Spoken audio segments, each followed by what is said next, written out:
Hello and welcome to the Shiny Bees podcast, a podcast for those who like their knitting, comedy and yarn in equally large measures.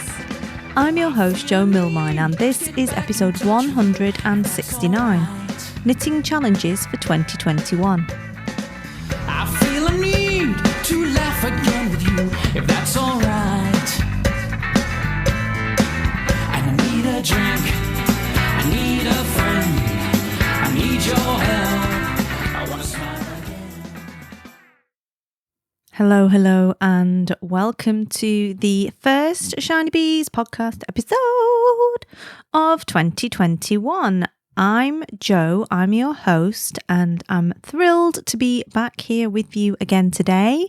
New episode, new year, new outlook on life, all of that good stuff. And if you are back with me again, thank you for returning, and if you're a new listener today, welcome. I hope you will feel welcome here and enjoy hanging out with me and the other listeners, having a bit of nitty chat. Happy New Year to all of you listening to the podcast. It's been a new year for about 2 weeks. It feels longer, doesn't it? It does feel a little bit longer. There's been a lot of build up and a lot of looking forward to 2021 being different. Sort of not quite worked out that way so far, but sod it. You know, what can we do? Nothing. Control the controllables and yeah, crack on basically. What else is there for us? So yeah, dead excited to be back. Really enjoyed the break over the holiday period, over Christmas. Ate a lot of mince pies, drank a lot, even more sherry. I know it's for old ladies and dot cotton, but it's actually really good. It's meant to be the next big thing, apparently. You know, like how it was like gin and craft beer and rum's quite big now. Apparently sherry's the next big thing. So, you know, maybe I should get into it. Only in company though. It's a bit weird drinking sherry on your own when you're 37, but you know, there we go. So yeah, I hope you had a lovely holiday period and got lots of knitting done. Had a load of like treats, got some good gifts, spent some time with people that you wanted to spend time with. Obviously, probably not quite to the level that we're used to, but again, control the controllables. What can you do? And yeah, I hope you watched some good Christmas films and enjoyed yourself. It was relatively quiet over here at Shiny Heights, I have to say, and past me did a great job in ordering a load of random food from booths, and yeah, just ate my way into a coma basically. It was delicious, loved it. So I found the other day the last remaining not dregs. I mean, you can't really call brandy flavoured cottage cream dregs in any conversation. But, you know, the last remaining treats were found at the back of the garage fridge. And yeah, now it's into the cold grey light of day in January. And it is really quite cold. It's been cold up here for a while in the northwest of England, and today it has returned. The ice has melted and it has returned to its customary grey weather. It's very drizzly. It's going to drizzle all day. It's that fine rain that gets you wet through, as Peter Kay would say. And it's true, it does. It's that horrible stuff that hangs around all day. Good knitting weather though, right? Good knitting weather. And I have been doing a little bit of knitting. I've been working on my #deliciouslittle-joys, Cal, whilst watching interior design programmes, which has been fun. Been watching Interior Design Masters, and that's been quite good fun. Unfortunately, because I was busy watching what they were making, I did make a couple of errors, and I'm having to think back to quite long rows now to resolve that problem. But I'm really enjoying everyone being over in the Shiny Bees podcast community over on Mighty Networks. If you're not in, you can join. Just go shinybees.com/community and it will take you straight over there. And there's been lots of pictures of some delicious little joy knitting, and the little joys mostly. The little joys, including one lovely listener sharing with us that her delicious little joy was getting engaged. How amazing is that? I know. So exciting. So we're still ongoing with that. It's going for another couple of weeks. It's supposed to finish at the beginning of February. That might not happen because I haven't finished my project. And because I don't think we are out of the woods when it comes to needing daily delicious little joys yet. So we shall have to see. But I'd love to see if you are knitting anything, what you're working on over in there. So in today's episode, the next episode, I'm going to be talking about knitting challenges for 2021. Now, before you start panicking, I'm not going to tell you that you need to do one. Quite the opposite. So, yeah, knitting challenges. I've got a few examples of some that are going on in case you do want to get involved in a knitting challenge. And I've also got some of Joe's top tips for engaging in a knitting challenge / setting up your own private knitting challenge and things to think about when you are considering doing that. Don't worry, it's a no pressure zone. So if you don't want to do a knitting challenge, there will definitely be lots of affirmation for you that it's not necessary. You know, your knitting is your knitting and you don't need to be challenged if you don't want to be. But if you want some ideas, then I'm sure I've got some for you. So get your knitting, get your brew, and we will crack on with the show.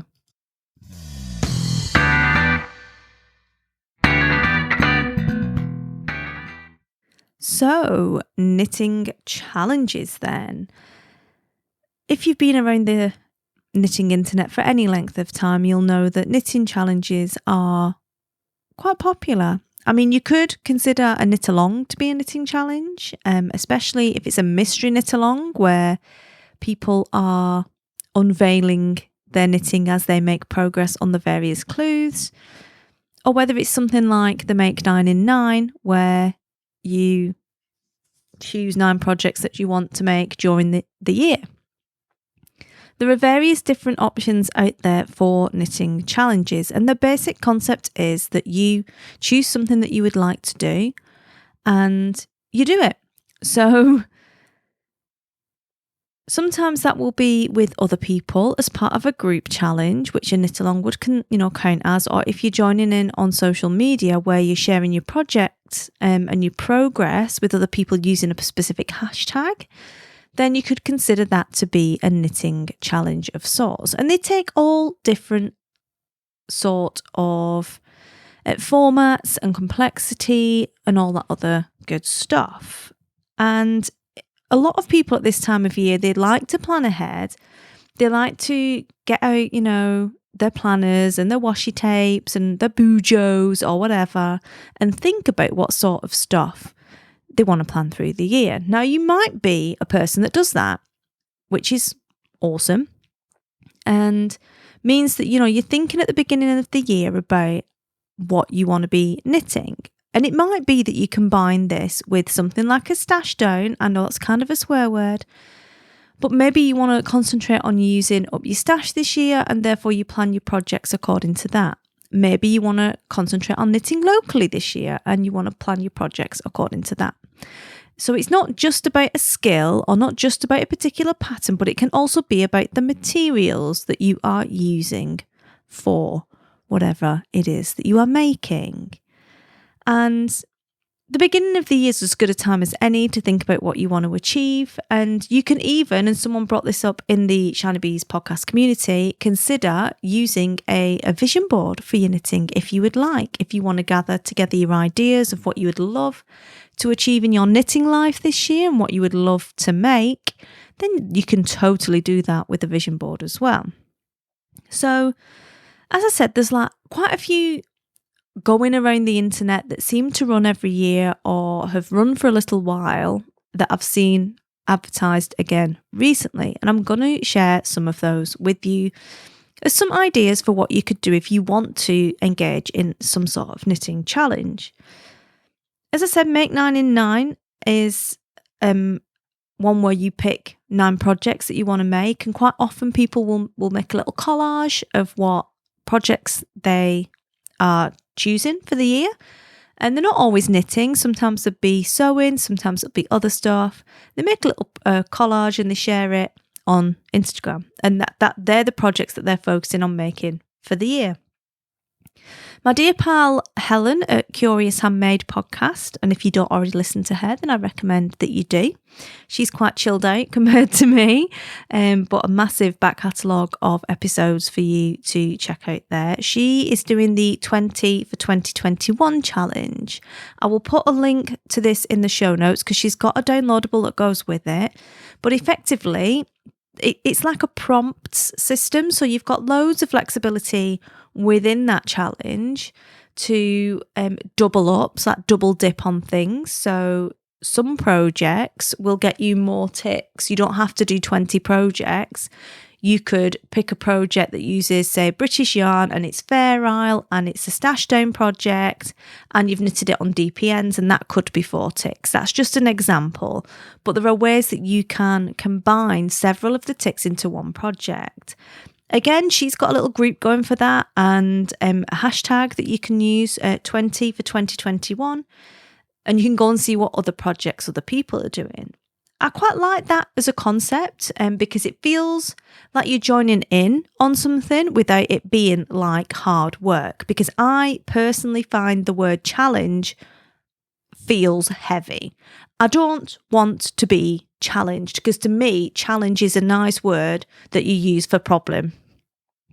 Like, if someone's been a bit of a knob and they're like, oh, that person, he can be quite challenging at times. It's a nice way of saying pain in the arse. So I really don't like the word challenge when it comes to things like this. But don't let that word kind of put you off, is what I'm saying, because the way that kind of Helen's put this together, it's a pick and mix. You can choose to use bits of it for inspiration, or to encourage you to try a new technique maybe, but you can double up on it so you don't have to do 20 projects to take part in it. And I also like the idea that because it isn't a prescriptive challenge and you don't have to do certain things on certain days or whatever, it means that you can look at what other people are doing and get inspired by it, get some ideas. Even if you don't want to do the challenge, you could go look at that hashtag and get some good, some good pointers or some good stuff to look at, really, some good ideas. So that's 20 for 21. That's Curious Handmade. Another one that I quite like the idea of, possibly not the execution of, is a temperature blanket. And that's not me saying I think they look ugly. It's me saying, wow, that is a commitment. And effectively, a temperature blanket is where you follow the change in temperature in the area where you live or another area that you might choose, and you allocate a colour of yarn to certain bands of temperature, and then whatever the temperature is on that particular day, that's the colour that you knit. Louise Tilbrook of Everyday Knitter has just done one of these. I think the project came in at 2 kilograms or something in the end. And it basically went all the way down a staircase. It was enormous and it was a temperature blanket. And the temperature was taken from one of her favourite places in the Lake District that her and her family go and visit often.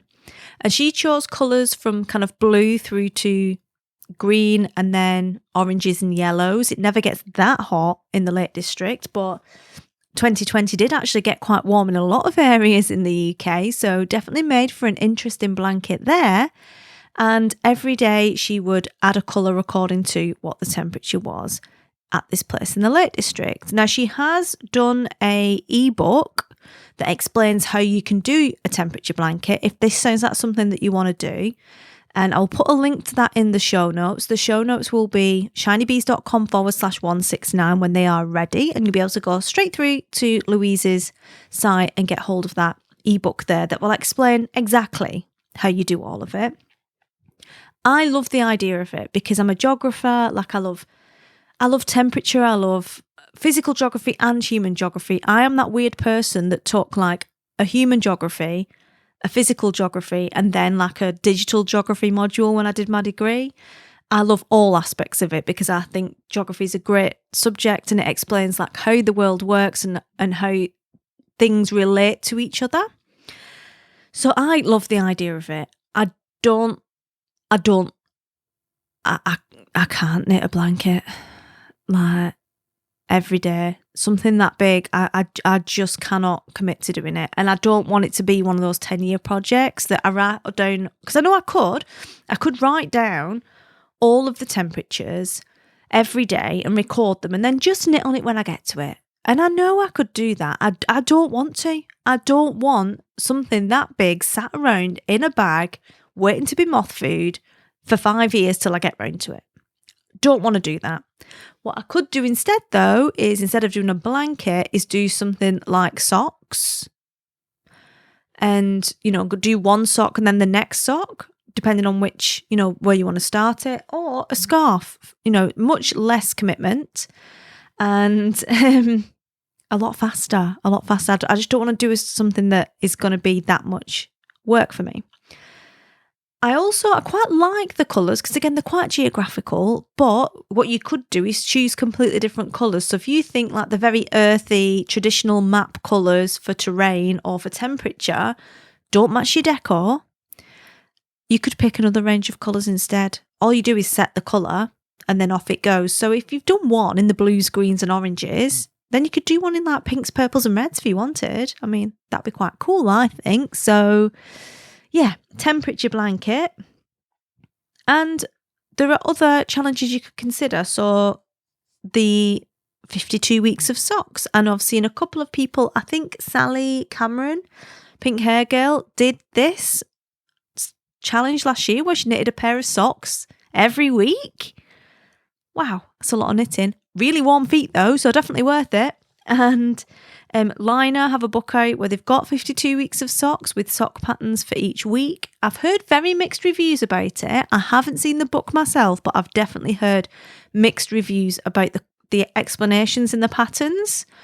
So I would go and just have a look because I can't recommend something I've not used myself. So just check that because I have heard that might be a thing, not definitely. But that is something you could use, or you could go onto the internet and pick your own 52 patterns, or you could pick 12 patterns and do a pair of socks each month, for instance. Something like Operation Sock Draw, which is written by the Knitmore Girls, is another book, and they've got, again, you put in hashtag Operation Sock Draw, you'll get hundreds of thousands of tags and ideas for socks and patterns and yarn to make a load of socks. And I mean, after a year, if you've got 12 pairs of hand knit socks all for your little self, I mean, how happy are you going to be in December? I personally love, this has just come to me, I personally love the idea of, not the execution of, I'm an ideas person, the idea of like a sock advent calendar where you knit like 25 pairs of socks and then each day you get to put on, in December, you get to put on a new pair of hand knit socks that you wear for that day. That would be pretty amazing. Do you not think? Think how warm your toes would be for the whole of December. Sod that horrible, like, manky advent calendar chocolate you get. I want cozy toes every single day. That would be very cool. You can have that idea for free. I might write 25 sock patterns and put it out there. I mean, you know what? Why not? Anyway. So they're just some ideas of different knitting challenges that you might want to take on in terms of patterns. Like I said, you can also consider doing things about using up your yarns or choosing different projects that are already kind of paired up with a pattern to stash down or whatever else. It really doesn't matter what you decide to do if you want to do a knitting challenge. Now, I did promise you some of my top tips. And first of all, I'm going to signpost you to episode 77, which is called Knitting Goals. It's about 4 years old now, this one. But it talks, in that episode, there's some chat about how to set goals and make them realistic and all of that kind of stuff for your knitting. If you want to, and I'll come back to that again and just say, like, before we move on to my top tips, my number one top tip, so I am moving on to my top tips here, aren't I? But my number one top tip is don't feel like you have to do a knitting challenge. Don't feel like because it's January, you have to have some big ideas for your knitting this year. If you want to start a challenge in June, do it. I personally hate the idea, and I've said this on the podcast before, I hate the idea of it being January, then you've got to set some ARB goals that you're not really invested in. You've set it because it's a date on the calendar. You've done none of the things you need to do to make those goals a reality, and you just end up feeling disappointed, flat, and like a sad little soggy pancake, right? Not good. It doesn't make anyone feel good. The weather's flipping miserable in the Northern Hemisphere this time of year. It's dark all the time. It's raining. It's miserable. It's wet. All of the fun is gone. All of the fairy lights are gone. The house looks bare. The last thing you need is to be feeling sad about your knitting because you've set some ARB goal because it was the beginning of January and you've not achieved it. There's no point. There's no point. Like I said, the word challenge feels like work to me. I don't like to use that word challenge when it comes to something fun like my knitting, because knitting is supposed to be fun, right? Yes, it's an opportunity for self-exploration, for reflection. It's quite yogic. It's got loads of benefits when it comes to like your memory and your brain and making you feel better and being creative. Like it's got all of these really amazing benefits and features. And I don't like the idea of having to squash all of that into some push, must make this, must do it in the time frame, has to be like this, more. I don't want to do that. I don't like the idea of it. That's not what knitting is to me. Now, that's probably because of the type of knitter I am. If you are a person that just loves to churn stuff out and get stuff done, and you what you enjoy about the knitting is getting through it and having the finished product at the end, and passing that on and moving on to the next thing, a challenge might be the perfect thing for you. To just give you someone else to talk to while you're doing this, and to share things with, and share ideas with, and get ideas from. It could be perfect. But the number one rule of the Shiny Bees podcast is it's your knitting. Do what you want. It is your knitting. Do what you want. That's it.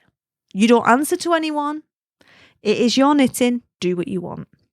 So, yeah, interesting though. I wonder if there was a different word for challenge instead, whether I'd like it more, but I can't think of a word that really makes me think, yeah, I want to pull all my stuff out. I want to knit. I want to make things. I want to challenge myself. Okay, number 2 then. My next big tip, and I've sort of gone into this in the last one as well, is try and avoid the FOMO. Have a really careful think about what it is that you separately want to learn, what it is that you want to do, what it is that you want to make for yourself. And then see if anyone is doing a challenge or something like that, or a knit along or whatever, that you think would go well with what it is that you've decided you would like to learn or do or make. And then if you want to join in, crack on, join in. And if you don't feel like you have to. Just because someone's doing something doesn't mean you have to join in with it. But I think getting really specific about what it is that you want to learn can help you with planning your projects and deciding what you want to do next, and also for avoiding that FOMO. Like, everyone sees these massive big knit alongs where it's some big knitting name and they're doing this knit along, and you know full well you're never going to wear a shawl like that.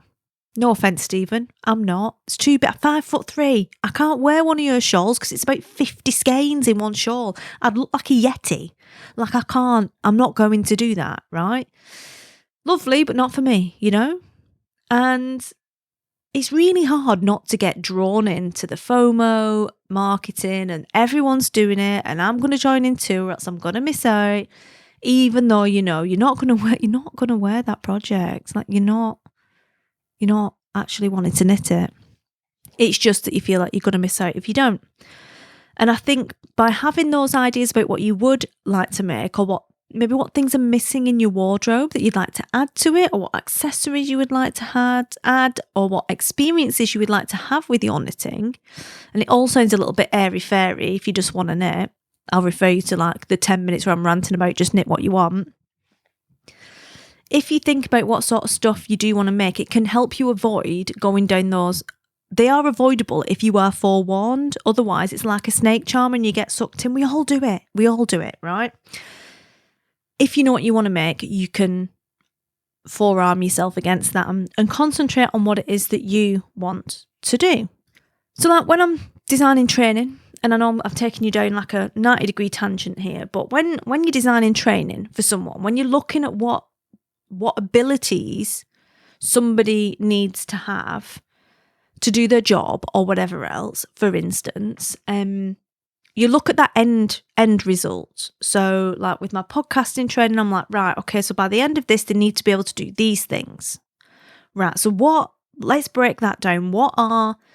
What's the knowledge they need to have? What are the skills they need to have? And what are the core competencies they need to achieve in order to have that successful outcome at the end where they're able to record their own podcast and put it on iTunes and launch it to the world? How do I break that down? And then how do I break those things down further in order to achieve that? So that everything leads back to, that desired competency at the end. What do they need to be able to do at the end of this? So you start with the end in mind. And, if you've decided that you want to learn beaded knitting, for instance, this year, then you can do the same thing. So you can be like, at the end of this, I want to be able to knit this particular project in beaded knitting. And maybe that project is enormous. Maybe it's some freaking massive pie shawl with a gazillion beads in it, knitting the round and all of that. Maybe that's what you want to do at the end of it. If you started with that as your challenge for the year, it would become the temperature blanket of doom that lasts for 5 years and gets eaten by moths. Because you're not going to get there. It's too big, too far for you to get in one step. So, break it down. What about if you're like, no, I don't, I want to be able to do beaded knitting. I really like the idea of it, but I don't even know if I'm going to like it. Because some people try it and they're like, oh, I hate having to pick up the beads and put them on the knitting. Me, I love it. I love the fiddliness. I love the way they twinkle. I love the interruption and the change of having to like pick up my little crochet hook and put the little bead on. And I love it. Some people hate it. But you wouldn't know that necessarily. So you need to test it, right? So, you can break down the skill set into the different things that you need to learn. Maybe you just need to learn to put beads onto knitting and knit them in. Putting them on before you knit a stitch, putting them on after you knit a stitch. Then, maybe you need to learn some lace knitting. Maybe the lace knitting goes with the beads. So then you'll learn the lace knitting parts that you need to know. Maybe it's just yarn overs. Maybe it's whatever. Then maybe you need to do lace with beads and you pick another small project to do with that before you then go on to some big, massive jock-off pie shawl, with beads all over it. That's a massive commitment because then you've got all of those skills you need and you've practiced them beforehand. This is a much better way for me of doing a knitting challenge because you've thought about what you want to be able to do and then you've worked backwards and broke down all of the different aspects you need to have in order to be able to do it. Now, yeah, you could just start the pie shawl. And a lot of people would. I'd just start the freaking pie shawl. I'd just go for it. But coming at it from the kind of Teacher Joe point of view, that is not the best way to build someone's confidence and to make it feel achievable because anyone can do anything most of the time. Like it's all a mental game. Generically speaking, obviously, there will be times when that's not possible. But, most knitters, if they sat down and they were just like, I'm going to knit this pie shawl, I'm just going to do it, eventually they would get there. Eventually, everyone would get there. But what stops you is the thought that you can't do it or that it takes too long and you lose motivation. So it's about building in those things that make the person that you're teaching, or which would be yourself in this situation, makes them believe they're capable of doing it, actually, is what you need to do by breaking it down into much smaller, more achievable steps. And then, you've got a year's worth of knitting towards a goal, if you like, of something you actually want to do. And it all leads you towards what you want to do. So that is quite a long it's a sort of different chat, but it's an explanation of like a way of avoiding the FOMO and getting distracted by the shiny on Instagram when you never wanted to knit that in the first place and what you actually wanted to work on was something else, and also how, ways that you can build yourself up to those bigger, more beautiful projects that perhaps feel quite daunting at the moment and that you worry that you're maybe not going to be able to achieve, and you're wondering how you can make your knitting good enough to be able to do that.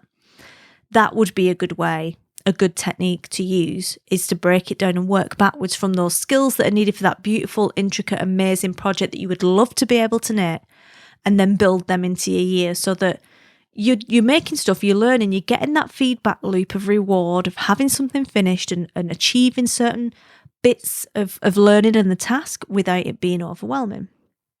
Number 3 of Joe's top tips, other than knit what you want, it's your knitting, is cut yourself some slack, all right? This is fun. Knitting is fun. It's your project. It's something you're learning. It's something you're creating. It's your art. Whatever knitting is to you, it is for you, and it should be fun. It should be fun. Feeling guilty because you've not knit enough on something, or you're behind on a mystery knit along, or you're not keeping up with some ARB thing or whatever, and feeling bad about it, because that's what guilt is not going to help you learn. It's not going to help you learn. It's not going to make you feel good. It's not going to make you enjoy your hobby. It's going to give you dead mojo. It's not going to do for you what knitting's supposed to do for people. It's not. So enjoy the process. And do you know what? If your mojo just gets up and walks out for months, that's okay. It's okay. It's gone out for a bit. Like a cat, when it's hungry, it'll come back. I assume. I haven't got a cat, but they do. People tell me. It will come back. It will come back. And it's definitely something that happens in response to events. And we've had a load of shizzle going down, haven't we, in the last year or so. And there isn't really an end to that in sight. And if you don't feel like knitting at the moment or making things, don't put pressure on yourself. Don't try and force it. Cut yourself some slack. Just let it go. If you said you were going to stash down and you just want to buy a new skein of yarn because it'll make you feel better and you're excited about it, do it. Do it. Don't fight it. If you're not answering to anyone but yourself, and sometimes you just need to stop listening to that external voice that says you should, you must, you ought to, and listen to your internal voice and do more of what you want rather than what you think you should or what other people tell you should. But I am going to tell you need to listen to yourself more. So yeah, don't let your desire to join in with a challenge, or even if you have joined in with a challenge, kill your mojo and make it not fun for you. Just cut yourself some slack. You're a grown-up, it's your knitting, do what you want, right? So if you want to take a rest from it and you don't want to be following on and be ready for the next clue or whatever else it is, peace out, sis. It's fine. So yeah, that's my chat about knitting challenges. I'm not going to do one. Obviously, I'm not going to do a knitting challenge. I'm not a challenge person. I rebel against things like challenges. I feel like I ought to and I have to, and I don't want to do it because I like to just pick up. And I've learnt as well that you can't force the mojo, and sometimes you just got to let it come and go and not worry about it. I do worry about it because I have hosted a knitting podcast for 8.5 years. And if you're not knitting, what do you post on social media and what do you talk about and all of that stuff? But just because you're not knitting doesn't mean you haven't got anything interesting to say about knitting, and you can't research what's going on in knitting, you can't pick great patterns for people, and you can't still provide value in other ways, right? That's what inner me says. Outer me says, oh, well, you can't have a knitting podcast if you're not knitting. Well, yeah, I can and I have and I will, so watch me, So yeah, hopefully that's given you some ideas about what you could do if you want to do a knitting challenge, and make you feel totally vindicated if you don't want to do a knitting challenge. It's your knitting, do what you want. So I'm interested. Let me know if you are doing one. You can tag me on the socials. I'm at Shiny Bees, or come over into the Shiny Bees podcast community on Mighty Networks. That is shinybees.com/community. We'll take you in there, and let me know in the answers underneath the show notes post for this episode or on the website at shinybees.com/169, which is where you will find all of the linky-tastic information. So that is all I have time for this week. I hope you've enjoyed the show. I have had, just in case you're wondering, I have had a square and a half of Lindt 90% chocolate. If you think I'm sounding a bit giddy, I feel like I might be. But I hope you've enjoyed the show. I will be back again next week with some more nitty chat. But until then, please do take care. Have a lovely week. Happy crafting. And I will speak to you again soon. Cheers.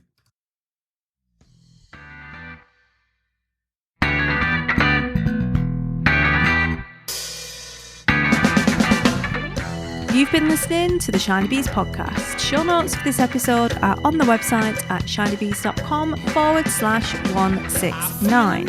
And if you've enjoyed this show, I would really appreciate you leaving me a review over at podchaser.com. Thanks. I feel a need to laugh again with you, if that's alright.